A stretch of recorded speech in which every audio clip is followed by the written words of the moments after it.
Everyone, welcome to Bong passionate traveller. আর আমরা চলে এসেছি মেটাকফ হলে। মেটাকফ হলে এটা অ্যাকচুয়ালি আগে ছিল লাইব্রেরি, কিন্তু এরপরে এটা এখন হলো প্রদর্শনীশালা।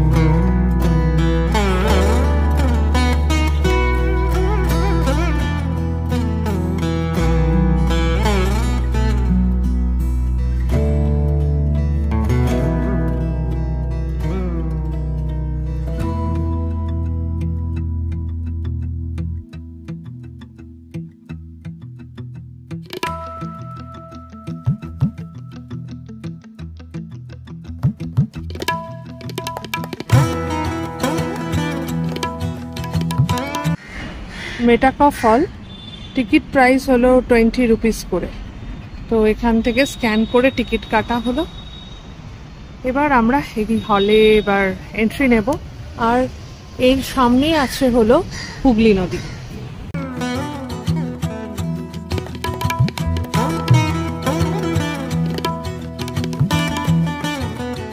আমরা এখন আছি মেটাকফ হলে। এটা স্ট্যান্ড রোড এবং হেয়ার স্ট্রিট তার সংযোগস্থলে অবস্থিত। এইটি আগে ছিল লাইব্রেরি। 1840 থেকে 44 সালের মধ্যে এই জিনিসটা নির্মিত হয়। সি.কে. রবিনসন এটার নকশা করেছিলেন, কিন্তু তৎকালীন ভারতীয় গভর্নর স্যার চার্লস টি মেটাকফের নামে এই মেটাকফ হলটা নির্মিত হয়। তো আমরা এখন মেটাকফ হলে যাচ্ছি। যদিও লাইব্রেরি ছিল এবং তখনকার দিনে সাক্ষ্য বহন করে আছে, কিন্তু এখন কিন্তু পুরোপুরি এখানে যেন বাঙালিয়ানায় ভরপুর। তার ছাপ স্পষ্ট। শুরু হচ্ছে এখানে কিন্তু এই আলপনা দিয়ে, আলপনা আঁকা হয়েছে। আর এখানে এটা কিন্তু পুরোপুরি বহন করে এখানকার যে ঐতিহ্য, সেটাই। ভেতরে যাব তার আগে একটা ছোট্ট information. Archaeological survey of India থেকে এটাকে কিন্তু হেরিটেজ বিল্ডিং এর তকমা দেওয়া হয়েছে। আর এটা যে একতলা, সেটা মাটি থেকে 10 ফুট উপরে, এতটাই লম্বা। তো চলো ভেতরে যাই, আর সামনে হুগলি নদীটাকে একটু দেখে নিই।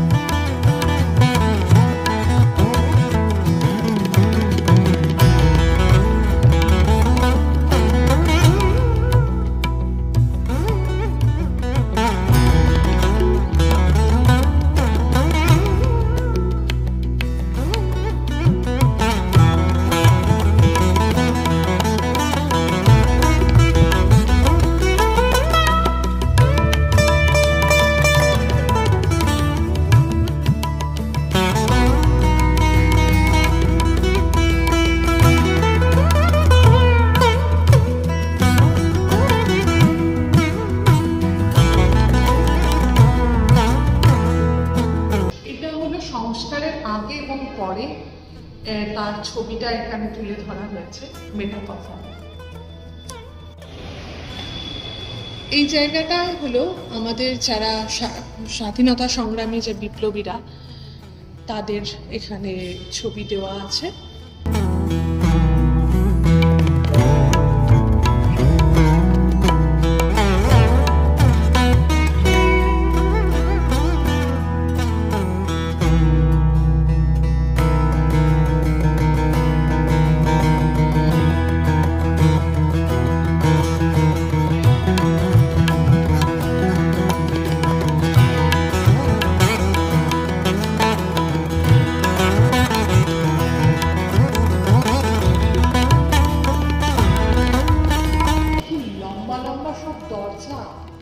কিছু দরজা আছে, কিছু দরজা নেই।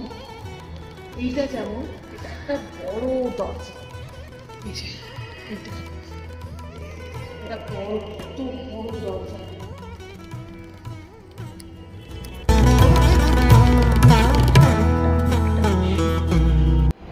এই আলপনা দেখতে দেখতে ঢুকছিলাম, আর এটা ছাঁচ, আর কি সুন্দর অদ্ভুত একটা আলপনা তৈরি হয়েছে ছায়া দিয়ে। আক্ষরিক অর্থেই এটা একটা দারুণ ছায়া ছবি।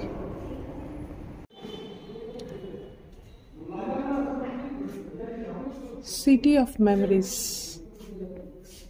হাতে টানা রিক্সা। আর বাপরে, আমরা এইগুলো এরকম দেখি এগুলো। আর এই ওয়ালটা না পুরো পুরোনো দিনের সেই পোস্টারগুলো আছে, ছবির পোস্টার, যেন তখনকার দিনেই পৌঁছে যাওয়া আর কি।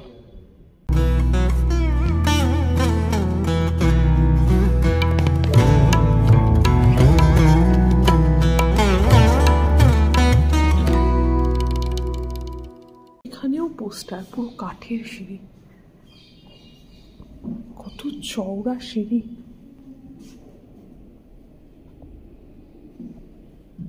আর জানলাগুলো কি অদ্ভুত। আমি কলকাতা এক্সিবিশন এটা।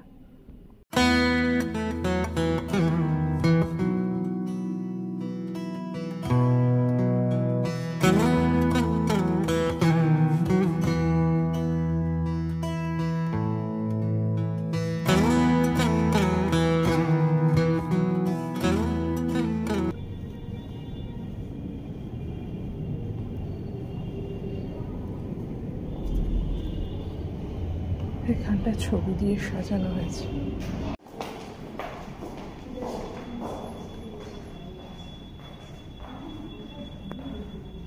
হ্যাঁ, এখানে কি সুন্দর জানলা করা হয়েছে।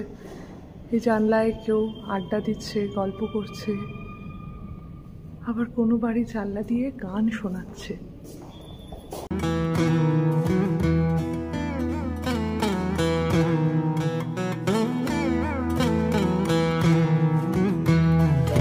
আমি একটু আগে যে গল্পটা বলছিলাম, এই জানলাটা যেমন একজন ইন্ডিয়ান, কিন্তু অ্যাংলো ইন্ডিয়ান, যাদের ব্রিটিশ হয়তো অরিজিন, তারা এখানেই বসবাস করেছে।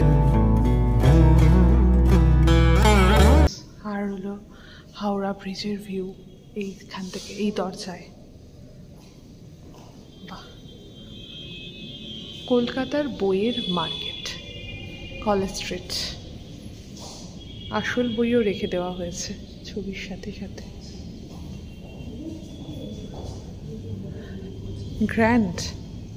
গ্র্যান্ড হোটেল,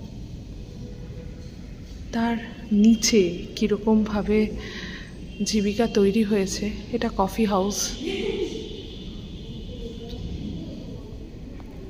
এখানে কোনো একটা অডিও ভিজুয়াল কিছু ছিল, এখন সেটা বন্ধ আছে আপাতত।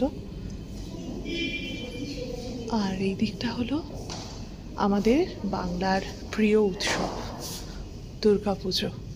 তার পেছনে দেখো টোপুর, বাঙালি বিয়ে।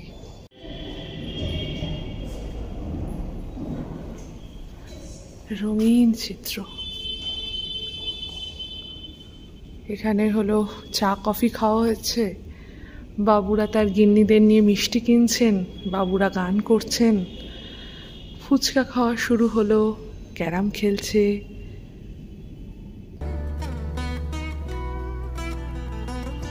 এক অদ্ভুত জায়গা, সিটি অফ সেলিব্রেশন। সত্যি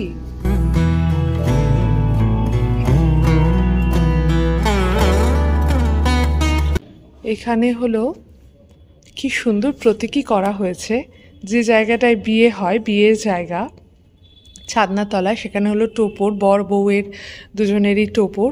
এখানে গামছা, মালা, শঙ্খ, আর এখানে হলো 4টে কলা গাছ থাকে, সেইটা। কি অদ্ভুত।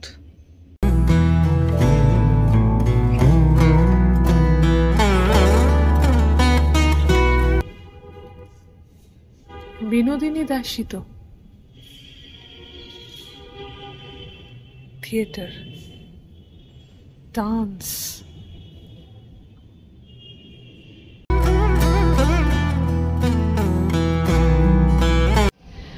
যদি আমাদের এই ভিডিওটা ভালো লেগে থাকে তাহলে প্লিজ লাইক, কমেন্ট আর শেয়ার করে দিও। আর আমাদের চ্যানেল বং প্যাশনেট ট্রাভেলারকে সাবস্ক্রাইব করে দিও। ভালো থেকো, সুস্থ থেকো। শুধু ফ্যাশনে নয়, প্যাশনে থেকো। আর অবশ্যই মেটাকফ হলে আমাদের বাংলার যে ঐতিহ্য যেটা ধরা হয়েছে সেটা নিজেরাও দেখতে এসো, এবং তোমাদের যদি কোনো ভিন রাজ্যের বা ভিন দেশি বন্ধু থাকে তাদেরকে অবশ্যই এখানে নিয়ে এসো, ভীষণ ভালো লাগবে।